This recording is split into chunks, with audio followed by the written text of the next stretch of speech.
Be real. Keep it 100. Caitlin Clark has been on the receiving end of this sort of stuff way too much. Caitlin Clark fans have been saying this for years now. How bad can they possibly get? How ugly do the fouls have to be before they finally start getting called? Meanwhile, on the other side of the ball, Caitlin seems to get called for simply standing there, gets a technical for clapping, or somehow gets called for a foul after another player elbows her. So, how bad can it get? Well, we just got our answer. I called it that she would be targeted. What Alyssa Thomas did to Caitlin Clark was so obviously bad that it wasn't just fans screaming from their keyboards. Analysts, the media, and even her coach were furious. And while the league has taken action, which I'll get into, the damage has already been done. As I'll explain, in a world of sound bites and snapshots, this is something the WNBA cannot recover from unless it takes drastic action. Let's get into it, but first, like the video and drop a heart in the comments to show support for Caitlin. Okay, let's rewind to June 22. Going into the game against the Mercury, Caitlin Clark was on an absolute tear several consecutive games with 20 points and 5 assists, third in the league in points per game, and second in assists. Caitlin was back, healthy, and making her case as an early MVP favorite. And that was despite the same referee malpractice she had experienced since her first year as a pro. Blatant non-calls when she was fouled, while she got called for basically putting her hands up in the air. And in this game, the officiating was somehow even worse. Position, but I mean, Caitlin Clark issued a technical foul. You hear the crowd react, and Clark is perplexed and shocked as to why she was assisted technical. So, Caitlin got into a brief tussle with DeWanna Bonner, which of course led to the famous Sophie moment. But then there was this. You may have heard in that clip that Caitlin received a technical foul during the exchange. Well, it turns out the technical was for clapping. Up the tech tonight, 5th of the season. Yeah, it's ridiculous. I got a technical for clapping. So like if we should all just go on the calendar now and pick a game that I'm going to be suspended for if I'm going to get technicals for clapping. I asked Gerda. Gerda said that I got a technical for clapping. So if any technical should be taken away, it should be that one. If it's truly for clapping, that's what they said they gave it to me for was for clapping. So it's just ridiculous. I don't understand it at all. And that technical was not rescinded by the league, even though they did it for Paige Bueckers. Anyway, it only got worse from there. Yo, AT tried to take Caitlin Clark out.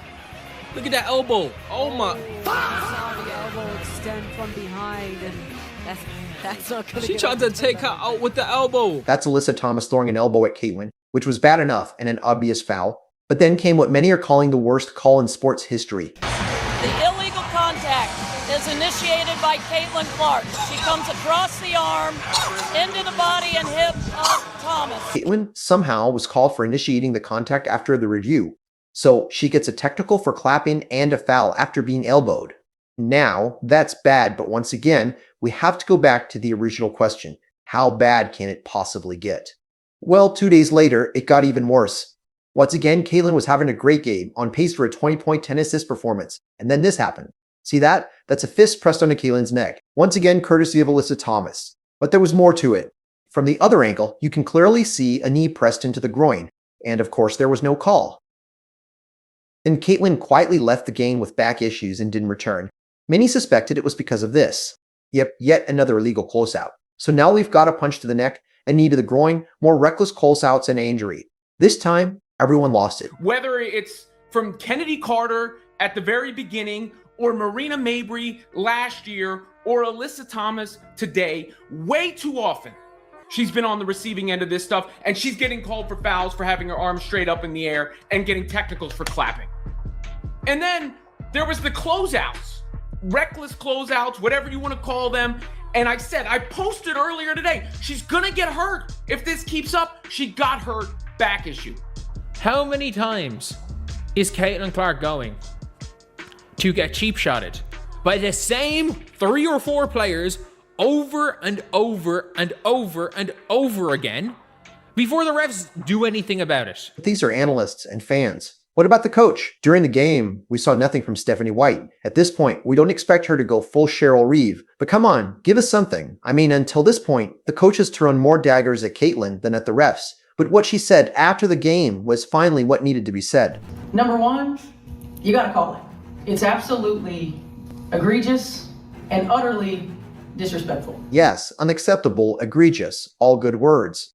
But what she said next was the real breath of fresh air and maybe, just maybe, a sign that things have reached a breaking point, because she not only laid into the refs, she also put Caitlin on the pedestal. We have a generational talent, and a WNBA superstar who had 2 cheap shots right there that weren't called. And I just say again, absolutely unacceptable. Now, it would have been better if she had said that she's the face of the league, she's the reason we're flying charter instead of commercial, and why players are making 4 times the money. That would have been the best thing to say. But even if you don't buy her authenticity, she's at least saying the right things this time. She's echoing the fans' frustration, which she needs to do because the fans are done. Sure, after a ton of outcry, Alyssa Thomas got suspended for 1 game. But that's not going to cut it with Caitlin Clark fans. It comes off as a slap on the wrist only because the league had to do something since it was so obvious. It really does nothing. The league has let all of this go too far for too long. The damage is done. Again, in a world of sound bites and snapshots, Caitlin Clark fans and casual sports fans now have the image Alyssa Thomas's fist on Caitlin Clark's neck. That's the image that, for Caitlin Clark fans, represents the relationship between the league and its savior. It's like a statue. It's an icon. Summarize Caitlin Clark's NBA career in 1 image? That's the new go-to? NBA career in 1 image? Until the WNBA takes real action to dramatically overhaul officiating and start protecting their golden goose, this image is going to be there at every turn. Every missed call, every time some talking head says Caitlin Clark shouldn't complain to the refs, every time a player gets overly physical with Caitlin, this picture will be there as a reminder of what the small stuff, when permitted, leads to. Since you're still here, drop a trophy in the comments because you are a winner for sticking around. Thank you for watching. I will see you next time.